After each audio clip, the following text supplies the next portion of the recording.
All right. Well, yeah, we'll get this thing rolling. We are back again. First podcast of 2026. We have most of the gang. We got Peter Burmester. We have Chris DiDomenico. Of course, Stephanie Santamaria. I am your host, Chris Santamaria. What's up, fellas? Happy New Year. What's up? Happy New New Year. Year's. Yeah. Peter, we got to hear about the trips, man. Like Stephanie was thinking like for the viewers, for anyone prepping, thinking of prepping, like you're the perfect example of someone that's in it and doing it successfully. Yeah, as successfully as I can. It's hard. I won't sugarcoat it. Yep. It's a lot of added stress that I take on trying to do both the career and bodybuilding. But I've always just been so stubborn. I don't want to give up either. So I make it work, and it seems like every single week there's a night where I'm just panicking, like pacing around the kitchen, trying to get food together and prepping and packing and working. And fortunately, Vic will, help me with some of the stuff, so take some of the burden off me. But yeah, it was a lot of travel. I was in Dallas, then Germany, Switzerland, back home, Dallas, San Diego, and now I go to Dallas next week again. I'm traveling 4 weeks out of January. So and it sucks because I'm a homebody. Like I love my routine. I just want to be at home, training, eating, sleeping. Yep. Um, but I make the most of it. But yeah, it was some great trips. Europe was great. It was awesome. Yeah. Yeah. What would you say with international travel and trying to stay on track are some of the roadblocks? Yeah, international is particularly hard because in a lot of cases you can't bring the food with you because you'll be like when I travel domestically, I'll simplify my meals, and what I mean by that is like I don't need to bring four different fat sources. I'll Mhm. like have one fat source, my white rice, and like turkey and beef, and that's it. And I'll just hit my macros with those things and simplify it. And I'll freeze it and I'll put it in my carry-on. And then I always book hotels and make sure that there's a fridge and microwave ahead of time. But internationally, I can't bring all that food, especially for a week when I go to Germany. So I'll pack a ton of whey, oats, raw nuts. And then when I get there, I do the best to just make sure I'm at least getting like a protein source in every 3 hours, whether it be with shakes or meals out with the executive team. Um, and then the most important thing when I travel is just trying to keep stress low. Like you have to kind of accept that things aren't going to be ideal. And if you sit there and stress about it the entire time, it just creates, a horrible kind of catabolic environment. You're not sleeping, you're stressed. It's just, so I just try to keep stress as low as possible. If I have to take some rest days, I take some rest days, try to get a lot of steps in. But you just have to do the best you can, is what I've learned. Yeah. Mhm. Yeah, that's some really good tips, man. What? I Yeah. used to be like one of those guys that just stress, like, oh Yeah. gosh, I'm gonna shrivel up, I'm gonna shrink. Yeah. How am I gonna get these meals? So Yeah. I I'd be like 15 minutes late for a meal and I'm freaking out, being like, I'm losing muscle, I'm losing muscle. Um, and then I think I kind of learned it over time, that I think the stress from being late for a meal for an hour is more harmful than just being late for an hour to eat. Yep. And I remember hearing this story about when Matt Jansen was working with Nathan Diasha, and I believe they were traveling through Europe, and he was coaching them. And the whole time Matt Jansen was competing at the time, I think he was like at the national level, and he was militant like that. And don't get me wrong, you have to be that way. But he's like, Nathan was just like calm, cool, collected the whole time. Like, I'll get to the meal. It's not a big deal. We'll just train at this time. Like, he was so kind of relaxed and flexible with everything. And I think sometimes that's a good way to be in bodybuilding. You can't just constantly beat yourself up if, things aren't going 100% to planned. Yeah. Yeah. I think when you go through those types of things, obviously we just moved. Like, yeah, we're hitting all of our macros. Are they like perfectly ideal, like a normal week? No. But we're not worried because we've been through this and you realize like after a few weeks, like you're not going to lose any progress. Mhm. No. Yeah. You just have to make good decisions, and problem solve the best that you can.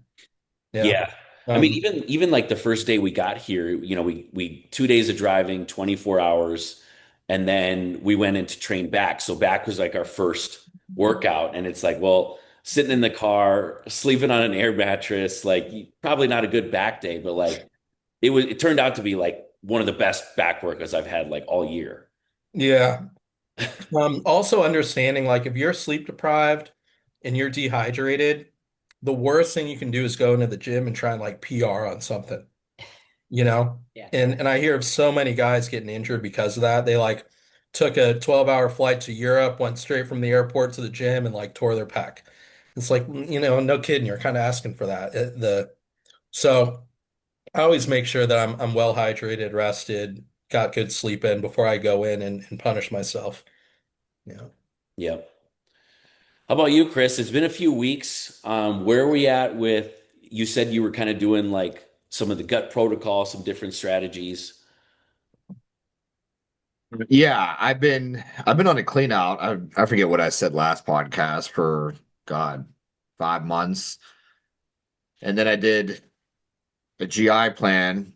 Uh like I did my GI map and then I did a GI plan for it was roughly about 12 weeks.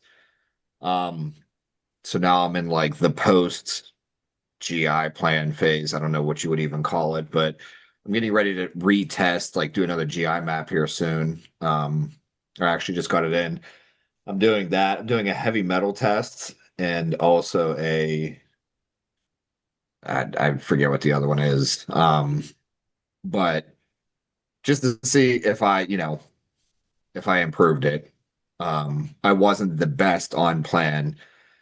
The GI plan was extremely hard for me. I mean, I'm sure people look at that and say, it's easy, but to me, it's harder than prep because you're not supposed to train hard. You're obviously uh, you're trying to really mitigate the stressors to the body.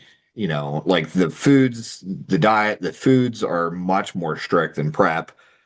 Um, you know, because like you can only even eat certain clean foods. The supplements like very specific with all the different subs you got to take throughout the day. It's just very boring. Um, but there's a lot of I've been reading more and more about like pros that have done it. Like I know Regan Grimes did it. I know Hunter Labrada did it. And there's another, oh, Justin Shire did it. Um, and they all said it's like night and day, like, how you feel, how you look after it. I think it's something that really plagues bodybuilders once they get in their 30s. You know, you figure after 10, 20 years of just eating chicken and rice all day, every day, and, the anabolics, the stimulants, you really just obliterate your GI. But and it's one of those things where like I objectively didn't think I had anything wrong with me, but like after my last show, like I just did so much extensive testing, and so yeah, I'm here now, kind of in an in-between phase, waiting to get the more results, and then from there I'll kind of plan what I want to do next. Yeah. Yeah. I know how many people it's affected. I remember when Flex Lewis was trying to move to the open, it seemed like that was kind of the biggest blocker for him was the GI issues, the food. Chris, what were some of the symptoms that kind of set the alarms off that you might need to address it just so some of the listeners know what to look out for? So basically, what happened with me it was my last show prep where I just had no consistency in my look. And I had a lot of external life stressors at the time that were causing issues, but still, I mean, I'm a guy that I don't really, even as a pro bodybuilder, I've never lived in a world where I didn't have a job, or I wasn't working all the time, or didn't have life stress. I think that's a fairy tale for most people. Um, and I feel like as I got closer and closer to the show, I just got more and more flat. And I didn't really feel anything. I didn't really feel the drugs. I didn't really feel. I think like I would look really good post workout with a pump. Um, but then I would just look really soft and flat all the time. And it was just odd. And then like for example, like peak week, we started peak week, and almost as peak week went on, like I kind of regressed Mhm. into the show, and we thought even my gear could have been fake. But basically after the show, I did a blood panel. Um, and I had some minor issues there, but it was nothing really like kind of out of the ordinary in my opinion.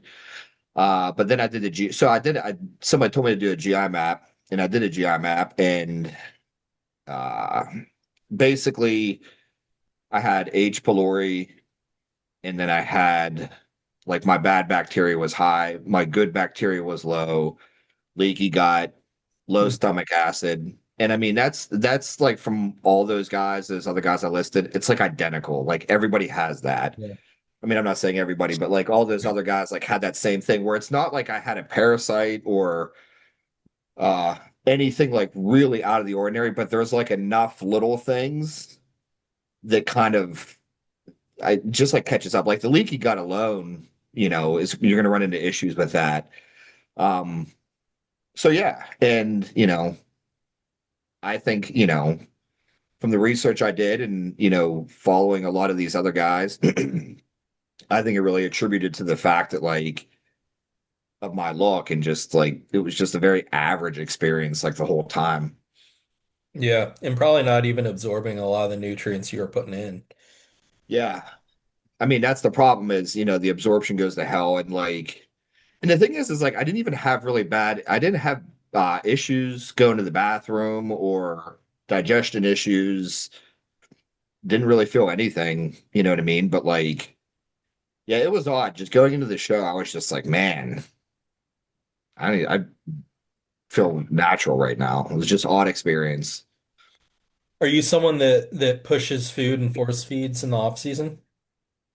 Uh Years ago, yes. To get to where I'm at now, I would say more so as an amateur to really because I'm naturally like a really skinny, like fast metabolism guy. Yeah. Um, and so like I would say from my 20s, from 20 to 30, I really pushed food. Like I used to really push food. Like I could tell stories about all the food I had to eat to get there. But then it was like once I became pro, I haven't pushed food as much, but I really credit that actually to life inconsistency of not having a really solid off season in quite a few years that like usually kind of inhibits that. If I'm Mhm. 100% on point and you know living in the box, like yeah, I have to really push food. Yeah, And that's that was how the I thing. always was. And um, even with clients now or myself, I always wonder what the um point of diminishing returns in doing that is. I think you can only do it acutely for a certain amount of time until you need to dial it back and the effects of that. But yeah. Yeah, Chris, have you ever had to do it? I agree with that. That it's something I do a lot with clients now where like once keeping that appetite up, that food sensitivity up is so important because to me, Yep. once you get to the point where you're force feeding, it does become the law of diminishing returns. And that's why one of the reasons why I don't like to do long off seasons with people is because I mean, once you get to 6,000 calories and you're just eating that day after day, that is really the old school mindset. I mean, it built me, but I do think that there's more advantageous ways of doing it now for like cycling your calories in the off season. But like you got to sit and think like if you do that for 10 years, then on top of like I was always a heavy stimulant guy, that just like tears up your stomach lining, all the Mhm. stimulants. Then I mean, of course the PEDs, the orals, and then like I was another person too where like admittedly like I would eat really clean and then I would do like the old Juan Morel like 10,000 calorie refeed days. I was Yeah. eating ice cream and, hoagies and burgers and everything. So it's almost like you're purposely trying to destroy your stomach. There's nothing normal about any of it. Bodybuilding in general is not No, normal. there's nothing normal about any of it. Yeah, I'm with you guys. Like I remember I think back to like the time when I was eating the most, this was 2016. It was the only year I had ever personal trained. Otherwise, all my coaching has always been online since day one. And I personal trained for that year. So I was obviously, I didn't have a ton of clients. Like I chose it that way, because I was prepping and, with the online, I had a good balance. So I probably had, maybe 20 hours a week on like a full week where I was on my feet. I wasn't one of those trainers like sitting down, eating a meal. I didn't do any of that stuff. So I was standing for the 20 hours a week and I was doing 6,000 calories and some change just to like maintain. It was nuts. And like my grocery bill was so ridiculous. And granted, looking back, I could have chose better options. But for like four of my meals, I got hooked on the pistachios from Costco. Well, The, that's an expensive habit right there. dude, and like I just didn't really care. Like my mindset's different now, like finances and all that stuff. I'm more responsible. I was literally doing it was like almost 3 cups of rice per meal. Yeah. And then I was doing half a cup of pistachios with four of those meals. So I was going through a bag of the pistachios a week, and it's like this is like $28 a week for that bag, and it's like, all right, there's better fat choices than that. Yeah. Yeah. I recently like got some walnut butter because I mean the fat profile is way better than like a peanut butter or almond butter, Mhm. but it's so damn expensive. I'm like, man, especially because I'm using, quite a bit of fats right now. Yeah. Uh, but yeah, that's funny. No, there was a couple off seasons where he pushed really hard. The hardest one was after I won USA's, and it's like, all right, now you got to try and beat 212 size, and it was like a 2.5 year push without any let off, and it was just disgusting. It's just like mentally just taxing and draining, and Exhausting. there's no let up, and um, this is gonna sound extreme to people, but I remember like I'd be asleep and I'd wake up because I was like throwing up and like choking. Hmm. I don't know if that, and like you wake up panicking and you're like jumping out of bed and you're like, oh my God. Um, yeah, it was not fun. I was eating like 400 grams of rice at a meal. Breakfast was like 10 egg whites, like three whole eggs, two English muffins, 2 cups of oats, bunch of fruit. I was eating so much fruit too, and two muffins before my workout with like 200 cream of rice, not honey, and it was awful. And then there was like a burger and fries replacing the last meal on every back day, which Hmm. was twice a week. And I remember just like going to this restaurant that was next door to me. And I remember they'd close at 10 o'clock, but I'd go over there at like 9:30, sit down. They're like, we know what to bring you. I'm like the only one in the place. And it was just this like struggle to force this burger and fries down before they closed. It's like, yeah. You Man. know what's funny is I remember one of my biggest secrets to always putting on size was waking up in the middle of the night and eating. And it's kind of funny now because like present day bodybuilding, like sleep is king. And I Mhm. feel like all it's just back then, like I was never one to actually get good sleep. And I think all in my college years and in my 20s, like I never got sleep. And like, but we kind of just didn't care, I guess. But it was like I would go to sleep, get 2, 3 hours of sleep, and wake up every night at like 2, 3 a.m. and eat like it anything, like a meal replacement bar, or like sometimes just banana bread or like loaves of something. Go back to sleep, wake up 3 hours later and eat breakfast. And I mean, that's a whole nother meal. And for like some of these like skinny, like hard gainers, like that's what really did it for me. Like I could not put on size unless I did that. Because like in my mind, it was like every 3 hours you have to eat, Mhm. no matter what. Or else you're feasting on yourself. Like you said, 15 minutes gone by, you missed a meal. Well, I'm feasting on myself. I'm I'm feasting. catabolic right now. I'm It's catabolic. every every It's like second counts. Yeah. the old workout window, like I don't think that's nearly as big anymore, but it was like soon as you had to like finish your Yeah. workout, it was like you have seconds to get that whey in you or to get those like Yeah. fast carbs in you, or else like the whole workout's gone. I was like that in Yeah. the morning too. Like as soon as I woke Yep. up, Like I haven't eaten in hours. Like I'm just burning muscle right now. I You know gotta what's immediately get like a shake or something in me. you know what's And funny though? Like I do think that you need to have that mindset to a degree to yeah, become a bodybuilder. Like, I mean, like we're bodybuilders, so like we're the most heavily muscled. Like, yeah, is it like too much at times? But like you gotta live on that side where it's just like I have to eat. It's either that or you're gonna be too far on the other side and yeah, you're never gonna push it. So yeah, like I do think that like yeah, like we might have been extreme, but it got the job done and like, it puts on that size. yeah, absolutely. There ha there has to be some neurotic aspect for a certain amount of time to get to where we Yeah. got. Um, and then you mature, and And you but refine it. yeah, and refine it. I used to do the same thing, not a loaf of bread, but I remember I used to like make a whey shake with some olive oil in it and keep it right on my counter. So when I did get up to go to the bathroom in the middle of the night, I'd throw that back, go back to bed. Yeah.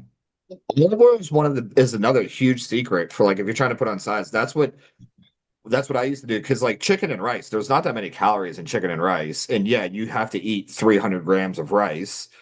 It starts getting higher there, but like 1 tablespoon, 2 tablespoons, 3 tablespoons, like boom, 100, 200, 300 calories like that. I mean, if you want to put on size, like you start putting olive oil in all your meals, like that, Yep. yeah, like it'll grow. Yeah. The other thing that I kind of started doing recently and in moderation is just like a fruit juice, like a orange Hmm. juice or something. Because it's a liquid, it's easy to get down. You're gonna be able to drink 10 ounces easy. Hmm. And that's just some simple sugars and some calories to get down. So if I'm like having a really hard time getting down like the massive amounts of rice, then maybe I do like 200 grams of rice and some orange juice instead of like 400 grams of rice in that kind of peak off season, just to kind of keep the food volume down. Because I feel like when the food volume gets too high, that's when my stomach just really starts to distend and I have a hard time controlling it. Yeah, I do that. I do that with clients, like my hard gainer guys. I eventually switch over and I'll just start putting in the juice at the meals Hmm. because it eventually just turns into a calorie game at some point, Yep. and it's just like, okay, how can we get the calories up without just like ruining your appetite, ruining your digestion? But I mean, that's all it comes to eventually. It's just you have to get the calories in. Yeah. Well, Have else you guys had you're gonna be eating 10,000 cups of rice a day. have you guys had on the other side hard gainer females that you've kind of had to just push the envelope and look at this plan? And because I've had a few I could share, but have you guys had any like that? I've had one, yeah. My one bikini competitor, Madison, I had her eating 4,000 calories once. And for like 110-pound girl, I mean, that's a lot of food. That is, yeah. That was like it was like our first year working together, and it was just like I just kept feeding her and feeding her and feeding her, and she just would not gain weight. It's And an it was Yeah. expensive, yeah. yeah. I mean, her meal like meal one was like it was like one or two muffins, I believe, from like Hy-Vee, and those are like 800 calories a piece. And Yeah. that's another one where you're just like the macros kind of go out the window at a certain point where you're just, what can we feed this person to get calories in there? Yeah. It's like micronutrients are covered, fibers covered, proteins covered. At this point, we're just jamming things in. Yeah. I've always done the muffins too. Andrew did that with me. I've done it with clients. Yeah. Yeah, I've had a Chris. few over the years, but I mean one in particular, she's still with me now. And at her peak, she was at like 700 carbs a day. And like it was damn near a meal plan, basically. It was like 5.5 ounces of meat at every meal. There was two, sometimes three cheat meals a week. And like I remember updating this plan and sending it and just looking at this, and I'm like, gosh, she's eating like more than half of the guys on my team, you know? Yeah. Yeah. And then it's funny, you'll get some guys, like I'm sure you guys know who Craig Golias is. Yeah. Yeah. But I was listening to him on Jay's podcast the other day. He's a guy who maintains like 330 and he eats 4 times a day, doesn't really eat a whole lot of food. I There's some listened to guys it. that just eat minimal and they hold massive amounts of weight on them. Yeah, I listened to that one. That was actually a good one, man. Yeah. And you're right. It's just crazy. I think some people have it, but I also have seen, you guys probably have too, where like the three of us on here, I mean, we're skinny ass, Yeah. teenagers, all of us. So it's like I think once you get to that point, you push past that homeostasis and like this becomes your new norm, Hmm. you know. I agree. Are you saying I wasn't a skinny teenager? I don't know. I haven't seen many You're teenage probably the pics of leanest one out of the three of us here. It's So. easier, it's easier to maintain too than it is to grow. Hmm. Yeah. That's like everything. That's just like the PEDs. Like PEDs, training and food. Like once you achieve the level of size, it's a lot easier to maintain it, than to push the envelopes to get there. Yeah. It's It's Yeah. funny funny, too. like what weight you feel comfortable at. Because I remember, Yeah. like, when you hit new weights, you're like, oh, this is miserable. I feel like I'm wearing backpacks and I can't breathe. And then a few years later, as you kind of mature, now, like the weight I'm at now, I feel like, oh man, I feel athletic. I feel good. I feel, whereas 5 years ago at this, I would have been, struggling to put my shoes on. Well, let's cover the year briefly. Like, what are some things that you guys learned? Like, what are some highlights or takeaways? What are you guys going to do differently in 26? Let's say for yourself, or maybe your clients, your coaching business. Peter, you want to start? Yeah, I only carry a couple clients right now, 2 to 3. Might have a third coming soon. So I'm not coaching at the level you guys are. In terms of what I want to do differently this year, that's a tough one. I don't know. I felt I had a great year, so more of the same. Life at home has been great. My career has been great. I was still able to do a show, which I was, really proud of. Obviously, I always want a better result, but I felt that I was still able to improve given a very, very difficult schedule and everything else I was going through. So, yeah, I want to just continue down this path and do the things that I enjoy. So, yeah. Yeah, hell yeah. And maybe a trip out to Vegas this year. Yes. Yeah. How about you, Chris? I think for myself, it's just continuing, all the outside variables for myself competing with like, talking about the GI health, um, better like all the boring stuff, the GI health, the mobility work, the posing, the sleep, the recovery. It's just continuing to be better with that stuff and prioritize that more at this point in time in my life. Um, the other stuff is obvious. Like, yeah, be bigger than ever, stronger than ever, leaner than ever. We all want that. As Yep. far as coaching, what I've learned and, stuff like that, I think I've simplified things a lot more in preps. I think that's probably my one big thing that I could say this year. It was actually the most successful year I've had coaching. I mean, I believe so. I don't like actually keep track of it, but like for example, I think what I try to do now with my competitors is just get them ready early, and I don't really peak like do fancy peak weeks anymore, or I do that less and less. Now, granted, there's variables, but I would say like now like a prototype scenario, I try and get the guy ready, a week, 2 weeks early. And then it's kind of like I really got this, I think, from following a lot of John Jewett info. I just try and pull back on all the stress for the Mhm. last week to 2 weeks.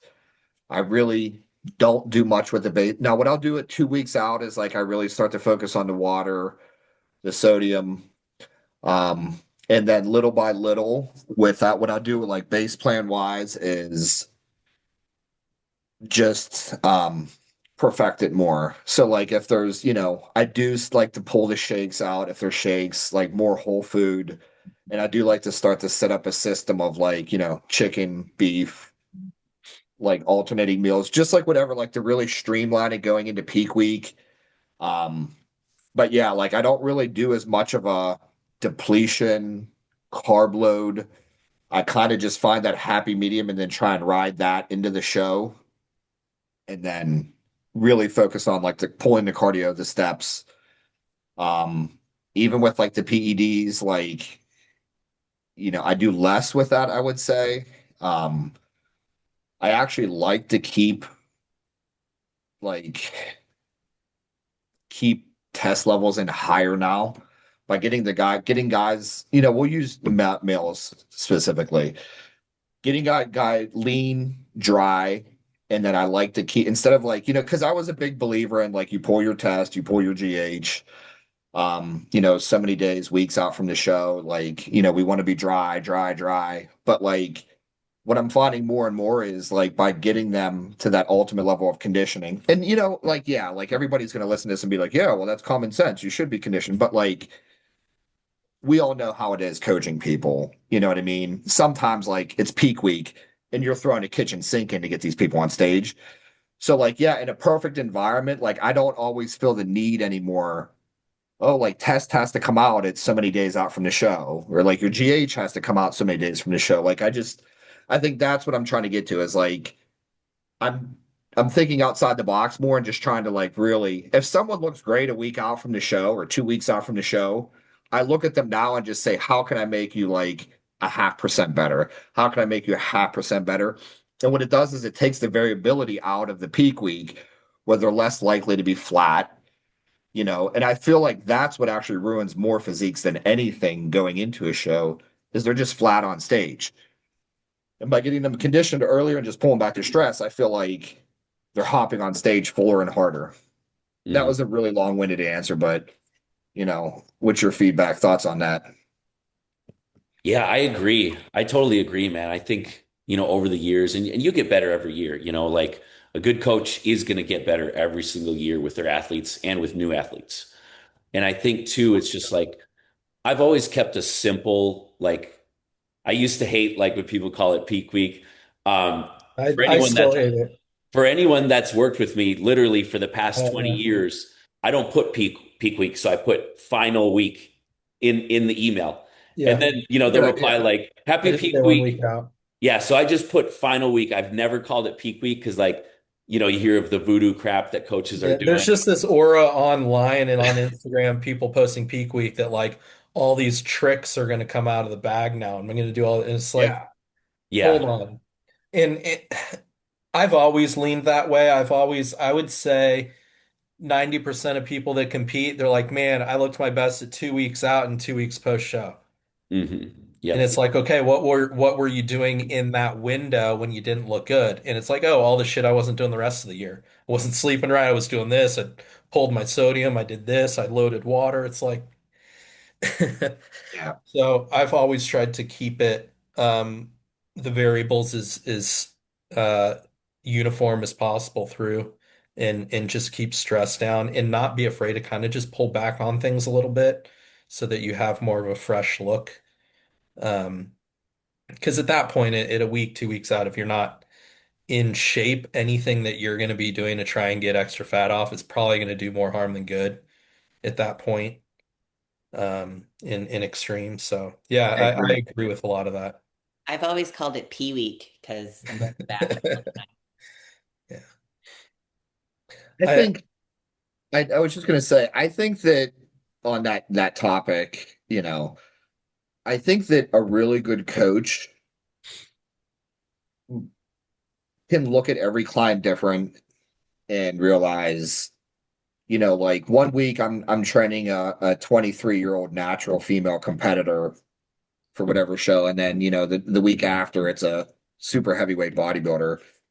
And it's just realizing that the rules are what you make of them. We're like, yeah, like if nobody's doing cardio going into the show, that's a great situation. But maybe this girl is just doing really good doing 30 minutes of cardio every day. And maybe I found the perfect diet for her. And maybe I'll keep her doing 30 minutes of cardio the whole way up until like 2 days out from the show, Mhm. And it's the same thing with like, I had one girl, for example, like I tried loading, I tried to start like really, I won't say loading, but tracking her salt. And when I gave her measurements, she just didn't respond how I wanted. And then like she was just holding too much water and uh it just wasn't working. And then so I completely just disbanded that. I was like, we're not going to do anything for that for your show because honestly, like every week we're seeing progress. So I was like, we're not going to do anything with your salt. And I was like, what I literally had to do instead was just drink Powerade Zeros like a certain amount every day, like leading into the show.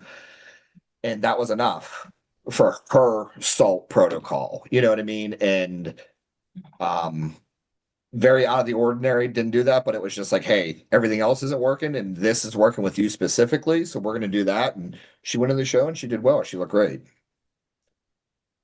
Yeah, you guys have probably run into this too. Like, it happens on occasion, but you guys ever had someone where, you're going into the final week, and let's say it's Monday, and you start to reduce the cardio. You make sure they know specifically what days they're going to train what. Obviously, we're not going to train hard. 2 days out from the show. Have them do like a final pump workout, and it's Monday, and they are just dropping weight like there's no tomorrow, and you actually have to like revamp the plan because their weight is just plummeting. I mean, I think that's a good scenario. I mean, well, I Yeah. think I think with the average person, that's a good scenario. I think if you're dealing with the top echelon, Hmm. like pro bodybuilders, then they're just like they're disintegrating. You know what I mean?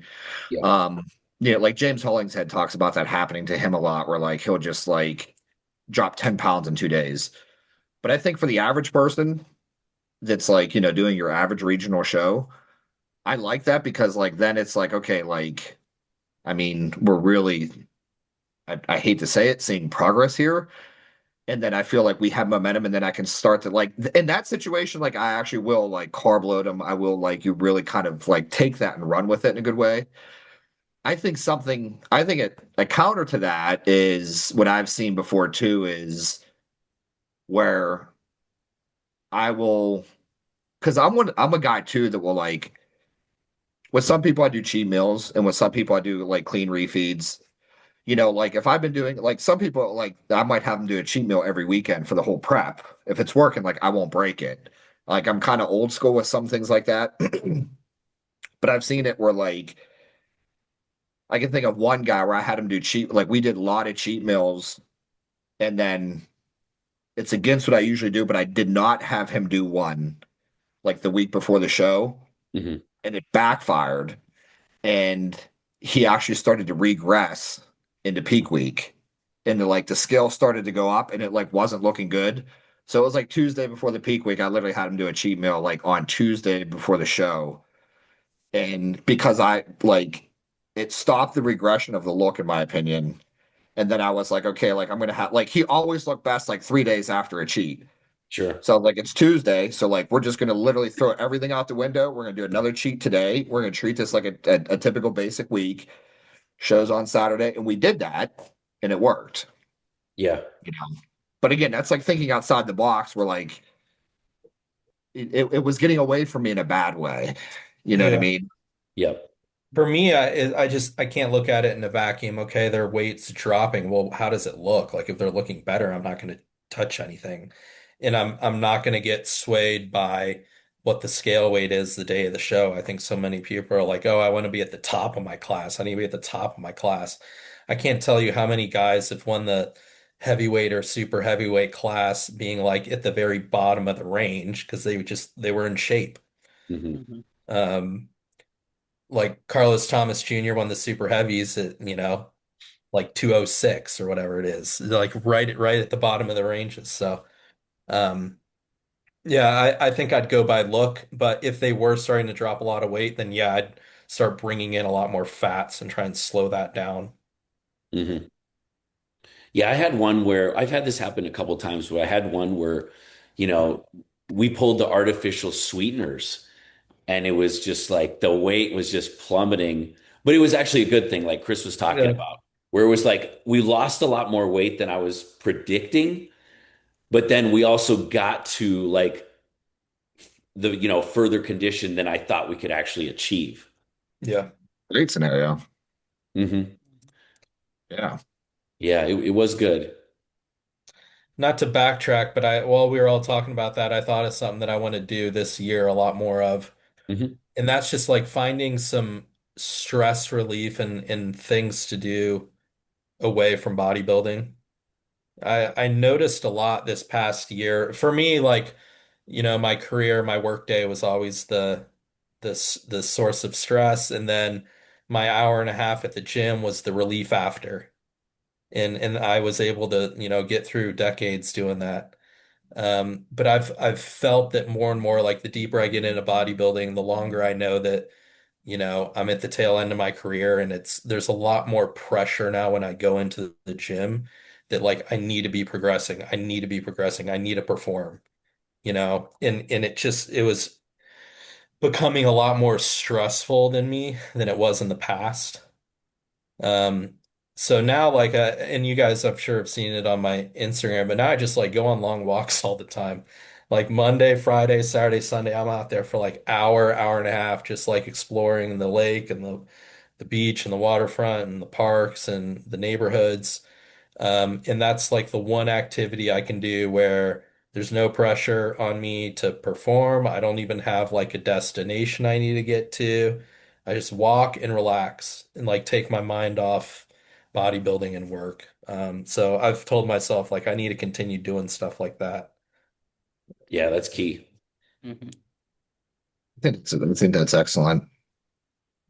I think that's actually a good one for me too, is more actual life stress management. Like I won't say meditation, but that's very meditative. Mhm. Other ways of, being more internally like focusing on your internal mental health, I guess you could say. I think that's a really good one. How about you? So leaving behind in 2025 is the snow in Minnesota. But yes, that's actually a really good. I need to focus on ways to de-stress. I get overstimulated very easily.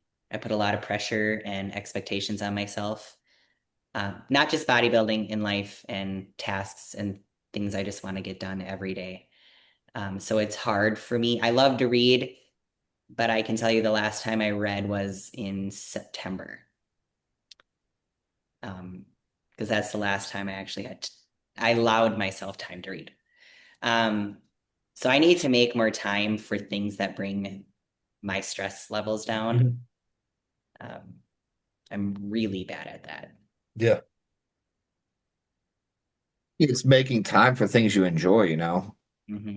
I think we're probably all at stake with that. I think that's always the thing that you run into with like driven people is like there's it's just all work. You know what I mean? Yeah. That's one of my biggest things. It's like, oh, it's a Sunday afternoon. I have 2 hours to kill. Well, like, yeah, I should, let's find work to do. Mhm. And Yeah. then it creates a miserable mindset. Then it like backfires like the next day or 2 days later where you're just like miserable because you didn't have like any balance or like time off. Yeah, I agree. Yeah, So I or think like the that's things I put myself into, I'm just overly competitive. So like very quickly it's going to turn into something where I'm like pushing progression. I yeah, feel with yeah. like walks, like I can only take that so far. I'm like,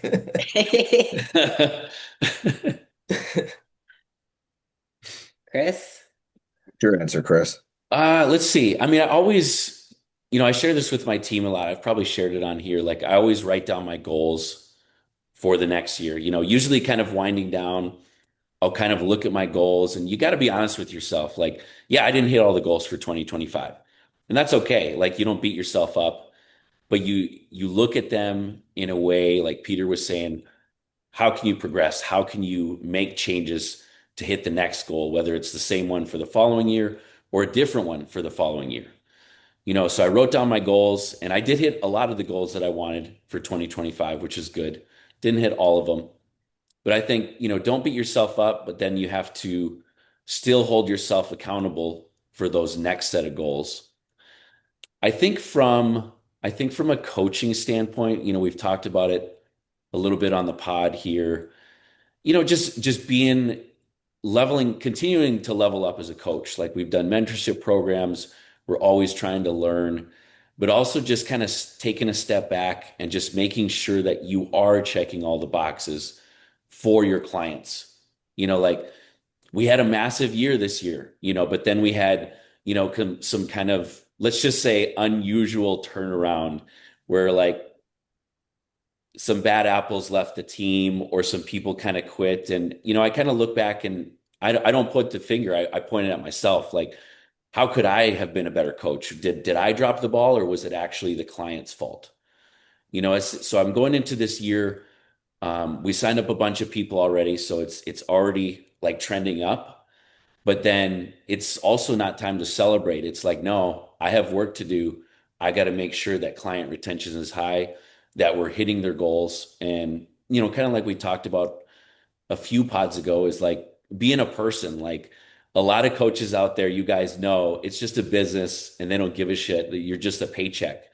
But the three of us on here, like, well, and you too, like, we're not doing it for the money. Hmm. We're doing this because we care about them as a human. So I think just making sure that we're doing our part as a human and that, the money is going to come, in the end. Yeah. The hardest part with that, I think the hardest part with coaching is um any coaches watching this on any level will like agree to this. It is a very, and I've said this many times, it can be a very soul-sucking job. And I don't think there's any coach like when I say that, they're just every coach will just like unanimously like agree. Um and I think what's draining is the idea that it's performance driven. And like there is an idea that like borderline all of the relationships like are based around you performing, and it's just like, I mean, the competitors are the worst. Lifestyle's a little bit different. And yeah, you should be held to a standard, but like, it's your entire profession is a performance-based profession. It's not like you're going in bagging groceries all day or, you're stocking shelves. Like you have to have that mindset to like continue to evolve. It's just like you said, like you signed a bunch of clients, but it's like you never get to relax Mm. because like you sign a bunch of clients, but who's to say in like February you don't lose 10% of your clients or 20% of your clients, or you know what I mean? Or who's to Mhm. say whatever reason, like, and it's just that in itself with this profession like becomes very exhausting. It's just like it's like you're always on, you're always lit. And that's where I think that the balance outside of that, like we just spoke of, I think the single biggest thing to successful coaching is life balance, boundaries, and having like you have to have that de-stress. You have to have that shutdown period, or else I think that job will just like eat you alive. And it might not be this year, it might not be next year, but like, I think like look at Matt Jansen. I think that's a prime example where Matt Jansen was like the top of the bodybuilding world. Um, and I just saw him on a podcast. He was on a podcast like a couple weeks ago. I saw him. Did you guys see that by chance? I I know didn't he watch did that one. it. Yeah, I didn't see it. I know he did it. I could imagine what he said, but for him, it was probably like the amount of stress that he was going through managing those top athletes, and then to get the backlash that he did, it's like, screw this. I don't need the money coaching from this and all this stress. That's what he said. He said like once he actually stopped coaching, his entire life changed because all of his relationships were no longer like performance based. Hmm. Like, and you do like reflect at some point in time as a coach where it's just like, yeah, like, you have your teams and you have your clients, but like, I don't know, it's just like it's all based on you performing for them. You know what I mean? Hmm. And I hate to say it, but a client can kind of shit the bed for 6 months. They're not going anywhere. You know what I mean? But like, you don't always have that luxury. You have to always like perform at a certain level. Mhm. And I just think that like to keep that and without it like making you resentful, like that life balance, those long walks, it's very important. Yeah, I'll bring it up. My good buddy Justin Jacoby, you guys know him. He was on Andrew Barry, his podcast. I think it was a couple days ago. I watched it, and he had Watched made it. I just watched mention. it today. Yeah, he made mention of how he takes like 2 weeks off at the end of Yeah. December. He has to do it. He tells his clients ahead of time. They're all in off season. check in after that. And and then it sounds like you got backlash for that. People being like, that's inappropriate, all this, how can you not? It's like, to your same point is especially him, I think he must have traveled to like every big show this year. He's managing 100 clients. He's on his phone nonstop all day. Like, give the guy a couple weeks at the end of the year. If you can't follow your off-season plan for 2 weeks, then He said it. it's not He said it just. best. He said that like if you have a problem with me taking 2 weeks off at the end of the year around Christmas time, he's like, I don't want you as a client. Yeah. You know what I Yes. mean? And I mean, when you're that high demand, like, yeah, 100%, like, I agree. And I mean, but he brings up a very good point. He said when coaching is your sole profession, you don't get sick days. He's like, most corporate jobs give you like what, 3, 4 weeks of paid vacation per year. You know what I Hmm. mean? I can't remember last time I took a vacation or just like didn't do check-ins for a whole week. Yeah. You know what I mean? Like, and it's like, again, people expect you every week of the year. Like, so like it's a blessing and it's a curse, but like I agree with Justin like a lot where it's just like I don't take any time off, traveling to shows, doing all this. Like I'm taking 2 weeks at the end of the year, like that's my time. Yeah, like when we went to Italy, I've told you guys, like I was doing work. You know, I've never been to Italy.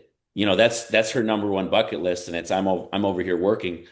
But like Chris is saying, uh, those types of clients, he's right. You don't want them because if it's not the vacation, they're gonna find some other chink in your armor to leave. So it's Hmm. it's those types of clients that you just don't want on the roster because as soon as you drop the ball, you're sick or you're not feeling good or you got in a car accident, you're 10 minutes late to your session, they're gonna leave anyway, you know? We just had someone leave because we were moving. Yeah. So we're bettering our life, meeting one of our goals, Uh, but too Yeah. bad for her. Yeah. Yeah. They weren't um, happy for us that I got one of my, top three dream jobs or that we're advancing in life, advancing in coaching. But But that's just not a good client coach relationship. yeah. The other difficult thing I find with coaching is especially like in competitive bodybuilding, like building muscle takes a lot of time. It's not going to be 1 year, 2 year, 3 years, especially with like guy clients where I need to put 20, 30, 40 pounds of muscle on for them to be competitive in classic or bodybuilding and they're just new to the sport. It's like this is going to take a lot of time.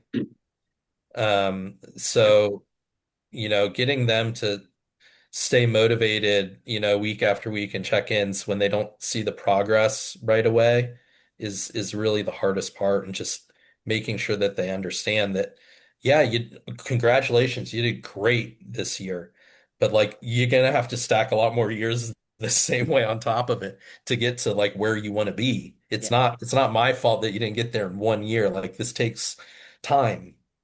Mhm. Yeah. don't you just love the clients though that just understand it? Yeah. Like That. those are absolutely, the best. She's not with us today, but like Ashley is like the perfect example, one of so many that we have. But it's just like when we got on a FaceTime with her, she told me her goals. She told me she had placed poorly at national shows, this and that. She wasn't a beginner.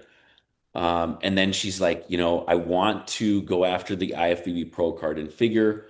I'm not unrealistic, this and that. So it's like, it doesn't take the pressure off of you as a coach, but there's just that understanding that we're both on the same page. Like, we Mhm. know this is going to take a lot of work, like Peter said. And time. Yeah. And then it's like, we go our first try, we go our first try, and she gets second, which is phenomenal, because that was our first year working together. And she didn't throw a fit.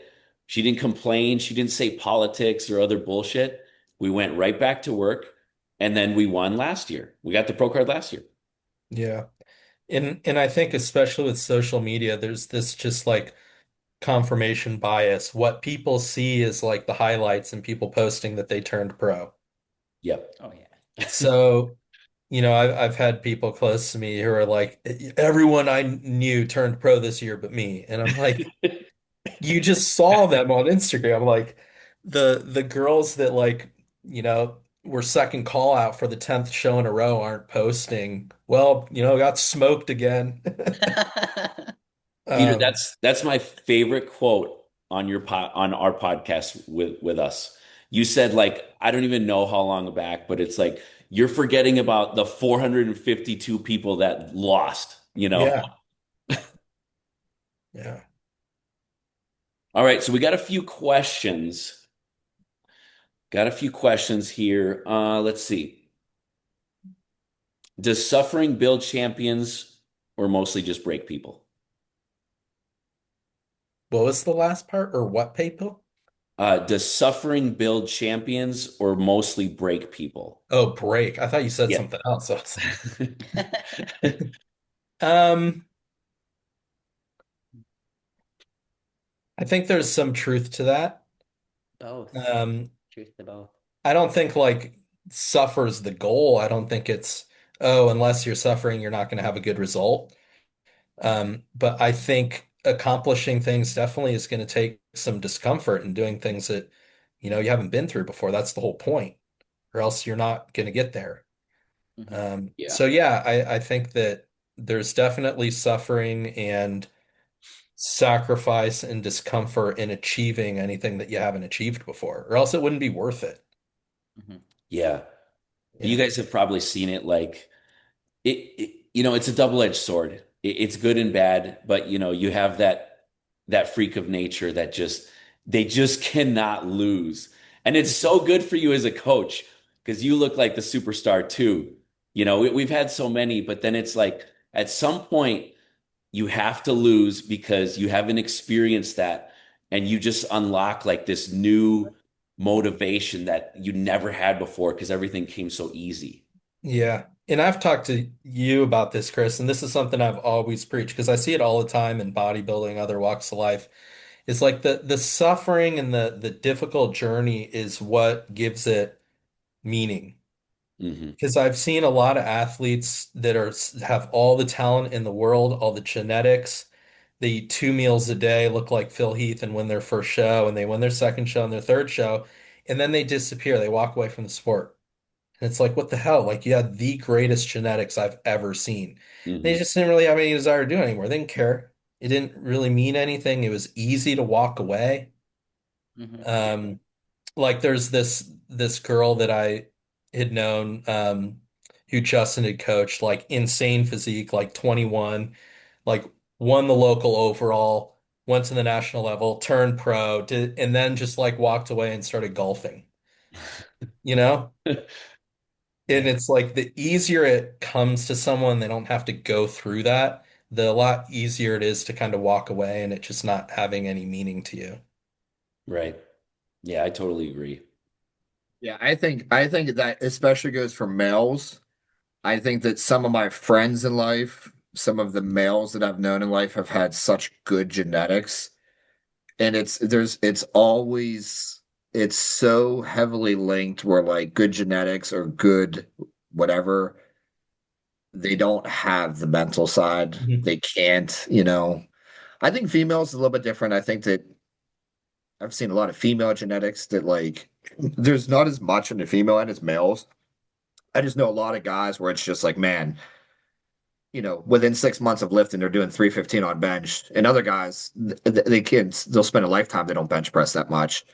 They just grow, they just put on muscle, but it's just like they can't send a check in to save their lives, or they can't follow a meal plan, or they can't budget, they don't have money, or they don't want to do the cardio, or they can only do cardio half. It's just like to me, like for on the male side, there's such a big separation there with that. Yeah. And that's when I say genetics, like people always talk about, oh, you have to have the genetics in bodybuilding. And I think a lot of people are only referring to the ability to put on muscle and what it looks like. But it's also all the other genetic components to your point, Chris. Like, can they mentally handle it? A lot of people mentally just fall apart. Mhm. Can their health handle it? They Hmm. can put on muscle like crazy, but their blood work comes back terrible every year. Like, sorry, this isn't the sport for you. Like there's a lot of other genetic components to bodybuilding, Hmm. I not think that just growing in strength. I think that's in terms of genetics, I think that's one of the most underplayed things that people talk about is the genetics, specifically for the IFBB, the genetics to take the drugs and not be basically ruined by the drugs.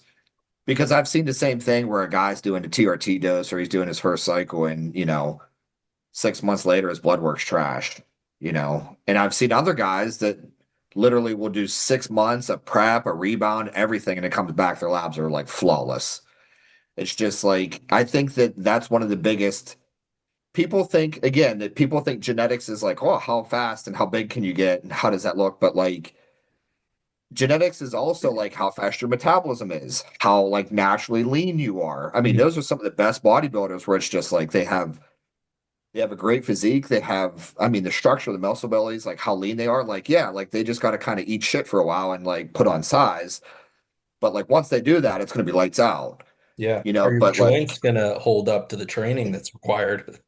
You know, yeah, I think that like resiliency, that's what it is. yeah. Resiliency to drugs and training is actually one of the most underplayed genetic variables where it's like, I mean, look at some guys, they compete for 20, 30 years, they retire, they still look great. Other people are hot and heavy for like 6 months or 2 years and then they disappear. They couldn't do it. Yeah. Yeah. Okay, we actually covered that one with genetics. Okay. Yeah. Okay, this is a good one. If someone isn't progressing in 2 years, is this a coaching issue or an athlete issue? Could be either. Depends. Yeah. Depend, Yeah, it does. and it's also genetic. Like it could be both you're doing your part, but it's just not the sport for them. But yeah, I think, but I do want to say it's the coach's fault because it shouldn't take you 2 years to then realize that this person's not progressing. If it's been 6 months and you're not really seeing anything in the direction that you want it to be going, then you need to take a hard look and have some type of conversation, Right. being Yeah. like, either I don't know how to help you or you're not doing what I'm asking you to do. So let's figure this out. It shouldn't take you 2 years. Yeah. I agree 100%. Like we've had to do it on from time to time, not at anywhere close to 2 years, but it's like, all right, we have to deep dive. We're not in the same state. I need you to send me a picture of every single meal you're doing. I need workout videos Hmm. and just to double check because we usually find like, oh, that's it. I had one this year where it was like the workout was taking 2 hours and 45 minutes, and this is like a 55-minute workout. And I'm like, okay, there we go. Like I'm gonna take the accountability. Like it is on the template, but I should have made sure that you were spending 60 minutes in the gym, not 2 hours and 45 minutes. I've randomly asked clients be like, and I'll do it in the morning because sometimes like the way my check-ins work, they check in Saturday morning fasted, and then Wednesday morning I just want you to send me your weight fasted. I just want to make sure you're not dropping or gaining too quickly. I don't want to wait till Saturday and you've lost like 3 pounds. Hmm. But I asked this one client that Wednesday morning fasted, sends me his weight. This is a couple years ago. I'm like, hey, just send me a picture of all your meals today. And I'm like, this is either gonna screw him or be on board. Because at that point, it's too late. You're not gonna like miraculously fix and have all the food that you need. So Hmm. he Right. sends me like a picture like a couple hours later to me, and I'm looking at it, and I'm like, is that chicken breast? He's like, oh no, it's chicken thighs. I've been eating chicken thighs because like that's what my girlfriend got when she went to the store. I'm like, how long you been eating chicken thighs for? He's like, like 4 weeks. We're like 8 weeks out. I'm like, what are you doing? I remember Like, this. Man, yeah. And I was like, well, at least you are consistent because we're gonna switch you now and get a drop, but like you can't do that. Yeah. right. Well, I think it's, go ahead, man. I think, well, just my response to that question real quick. I think it's is that the client's fault or the coach's fault. I think that where my head goes to that is it's the coach's fault because what I've realized in time, and I know you guys will agree with this, like everybody thinks they train hard until they train with somebody that trains hard. And Hmm. I think that what I've seen with a lot of males and females, especially like beginners. They can read a workout plan and they'll go in and do it. And they'll be like, well, that was, that was easy. It's just like I've said this many times. Like a leg press. If a leg press is in your programming and it's like two top sets of 8 to 12 or 10 to 15, like I mean, I could go in there and do just that and be done. You know what I mean? And like you'll watch some people do it, and it's like then they rack it, and it's just like they don't. Some people just don't know any better. You know what I mean? They don't know what like that's like RPE or RIR and all those other things where they don't know what any of that even means. And so like it's up to a good coach to be like, okay, like you're eating plenty of food, nothing's changing. I want to see workout videos. I think the problem in today's world is so many coaches are just there to make money. And so they're not going to push people. And it's just like they'll take people's money. And I've seen it. Like I've seen it in personal training and I've seen it coaching where it's like they'll keep that person on the monthly remit for 2 years, paying however many hundreds of dollars. And it's just like they'll keep giving them the thumbs up every week, but they never push the client outside of the comfort box of like, I want to see training videos. I want to see what your squat looks like. Yeah. Okay. I want it like what I'll do with some people too is like, I want to see your workout logs. Like write down your sets and your reps. It's like if they're not progressing in the gym. Okay, well, what does your warm-up sets look like? What does your top sets look like? How are you like, how does this actually look? So I blame the coaches because like it's up to the coach ultimately to push you. Like, I mean, you are paying a coach, when you sign up, like, if you want to be a bodybuilder, like, okay, that's up to the coach. So that's up to them. So that's my opinion on it. So I'm Yeah, gonna I do play. that too. I'll ask clients just randomly, hey, send me the top set from like each year bicep exercises this week. Because like Mhm. something here is not working. Hmm. So I'll And then play I'll find devil's. out they're like they don't even know how to supinate. Yeah. I'll play devil's advocate in like defense of a coach. So say you've done your due diligence, you're asking for videos, you're asking for pictures of meals, you're trying to figure out all these things and you're trying to guide a person, but they're just, and that's say in the training aspect. The person still is not progressing because they're still not pushing themselves in the gym. Is it like at what point is a coach just kind of like, well, I guess do what you do and you work with that? I mean, I'll answer that right away. I mean, I have it with some people where, I mean, whenever I do a consultation with somebody, like I want to see training videos weekly. I have the whole check-in process and they won't send training videos. And I'll sit there, I'll say them for like the first 4 or 6 weeks, training videos, and they won't send it. And then you know what? I just stop asking because I will admit 100% it's up to the coach to do everything they can, and it's up for you to push, push, push. But if somebody's not going to do it, and like if you're going to pay me and you're okay with achieving that mediocre result, then yes, that's what we'll do. I think at some point in time, I think Turner used to always make posts about this. If you're giving your coach 60% effort, you can't be upset with your coach when you eventually get 60% effort back from your coach. Hmm. And that's where people like it gets them so flustered and bothered. You can't continue to think that a coach, we all do this. You open your check-ins for the day, you got your ten clients checking in or whatever. You know who your heavy hitters are right away. You know who you're like, oh, I can't wait to do their check-ins. Like this is like we're chasing perfection together. And then I call it sludge. You know what your sludge clients are, where it's just like the check-ins half filled out. There's no type of training videos. The progress pictures are garbage. You've told them how many times, like, this is what I want for your progress pictures. Like, I can't see anything. The quality shit. Like, you got your elbow inside of, the cabinet door.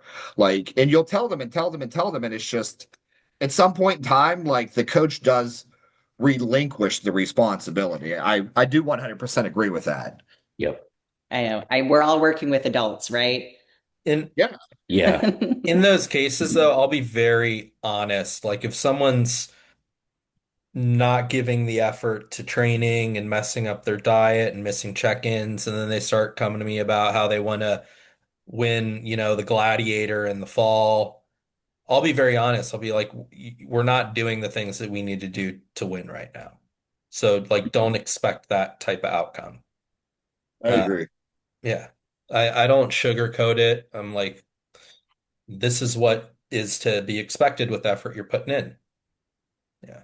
Yeah, I'm guilty of this, just kind of like to finish this one out. I'm definitely guilty of like, she'll kind of check me where it's just like after so many weeks, like Chris was saying, that they're just not doing it. And like I'm still like, gosh, well, maybe I can just pull a different string and maybe, maybe, but it's like at the end of the day, I want this goal more than you do, because I'm still like, it's 45 minutes and check-ins were due 45 minutes ago. Like you've worked with me for 2 years. I shouldn't have to ask you like you're late, like I clearly want this more than you do, you know? I've got one little follow-up question off this topic. Say you got a client and they are missing check-ins. How many weeks do you go where you're following up? Hey, I didn't get your check-in. Hey, I didn't get your check-in. And before you just let it go. One. Okay, I do too. But Yeah. sometimes At he's that point, like, I'm like, it's not my job. yes, Hmm. yes. Like It's everyone not knows my when their job to check-in chase you is. down. I got more important things to do. So, I yeah. think I think mine is I do 2 weeks and then I stop chasing them down. And I've actually had, I mean, maybe you guys could share, agree with this. I've had people buy 6 months of training and like do one or two check-ins. And then I sat there for weeks. Because here's the thing is like as a coach, you're not going to get the retention there. That's business 101. Like that client eventually will quit. And so somebody not checking in, it's a loss for the coach. Ultimately, like, yeah, you're making money short term, but like eventually they're going to quit. Hmm. But like I used to work for Anytime Fitness and sell memberships. You would have people come sign up for 2 years membership, paying 40, 50, $60 a month. They wouldn't even come in and pick up their key. Hmm. Literally, they wouldn't use the gym once. And like that was the same thing. Like we were taught as managers, like, okay, you got to get them in, you got to get the retention in because they're eventually just going to cancel. But like there's only so much you can do. Hmm. Yeah. Yeah. I Yeah. had someone recently reach out, um, paid me. I sent the plan and the workout. Week later, I'm like, hey, just reminding you, like, we check in Saturday. And he's like, oh, I decided, right now it's not the right time and I need to focus on some family stuff. I'm like, okay, that's cool. I understand. Always here. But then I see him like still posting at the gym every day. I'm like, all I did, I gave you a workout plan, a diet plan. Like you're still gonna have to eat meals and train, right? Like I Yeah. understand things happen in life, but like you're still going to the gym. So Hmm. yeah, all you had to do is follow like my version of going to the gym. But Yeah. yeah, at that point, I don't chase them. Yeah, I had one recently too. She signed up, paid, sent her plan. Like she filled out the onboarding, like answered all the questions, sent her plan, and I never got one check-in. And for like 2 weeks, I would direct message her and email her. So two forms of communication for 2 weeks, and I never heard anything back. And they repaid you. Yeah, Yeah. I wonder if for some people it's just like a complete shock. Like yeah. they're like, oh, this is what I'm getting into, and then start having like, second guessing it. I don't know. I've had one like that, Peter, like one in all my years of coaching and they were upfront. Super cool too. Like I highly respect this person and like they're like, no, you did the work. They're like, I don't want my money back. You keep it because you did the work. But they Yeah. were like straight up and they said, you know what? Just looking at this is so overwhelming to me. And Yeah. she admitted to me, she's like, I'm not ready for a program like this. So Yeah. like I And totally respect that. yeah, and I'll try to learn that ahead of time. Like, I had someone start with me 8 months ago or so, came to me. He's always trained, he's been at the gym, but he had in his mind I want to do a bodybuilding show for the first time, but he'd never followed any type of plan, I'd never been to a show. I don't think he didn't comprehend what he was wanting to get into yet.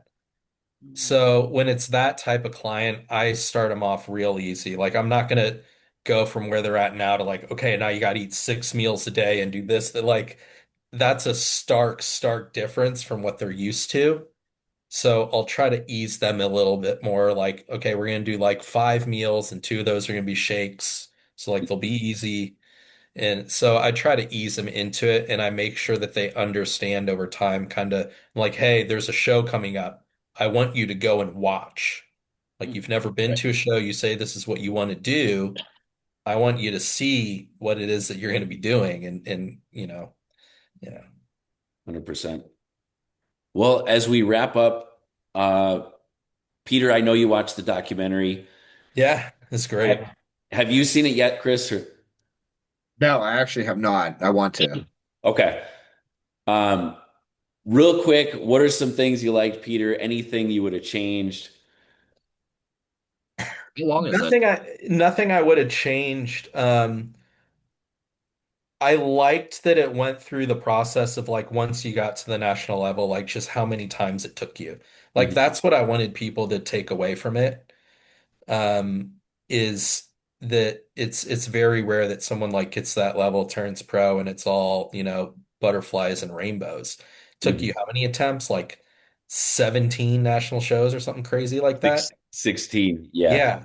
Like that's what I wanted a lot more of, is to hear like every single time you got knocked down, got back up, Yeah. and what you went through to get there. But what I loved was like the video of you like with the card hugging Stephanie afterward in like that hallway or whatever, when it was finally sinking in. Because I had a moment like that as well. Hmm. Like after 20 years, when it finally happened, it's sinking in. And like actually capturing that moment was awesome. Yeah. Shout out our good friend Tim Thompson. He got that. I didn't tell him to do anything. Like it was just Didn't know it was happening. Yeah. yeah, it was just a candid moment. He was sitting with Stephanie and he talks in the video that, he's seen me lose like a million times. He's probably Yeah. seen me lose like 14 of And the that these weren't like little setbacks. Like when you had surgery and you were out for like 6 months and had lost all your tissue, it's like just building from scratch over and over again. I don't know too many people that would, Done that, yeah. yeah, would have been like, oh, that's too long of a road to like get back into this. Like Mhm. everyone can take a 6, 8 week little health phase, and you don't really lose anything. And but for you, like surgery, liquid meals, lose all your muscle, and then have to put it all back on. That's a lot. Yeah. Yeah. We'll put the link once we release the pod next week. It's a fairly quick watch. It's only 40 minutes. Yeah, it was Yeah. great. How long did it take you to film it? Was this like So, a 6 month progress or a few days or what? oh, so dude, so get this, to in a nutshell, when when this happened, it was actually New Year's Eve 6 years ago. So that's when we started documenting everything. Like we weren't like gonna document like to actually, create this thing. But then I just wanted it to document it for myself because like the first time I had colitis was in 2013. That's when I lost 50 pounds in 2 weeks in the hospital. And I was so disgusted with myself at how I looked.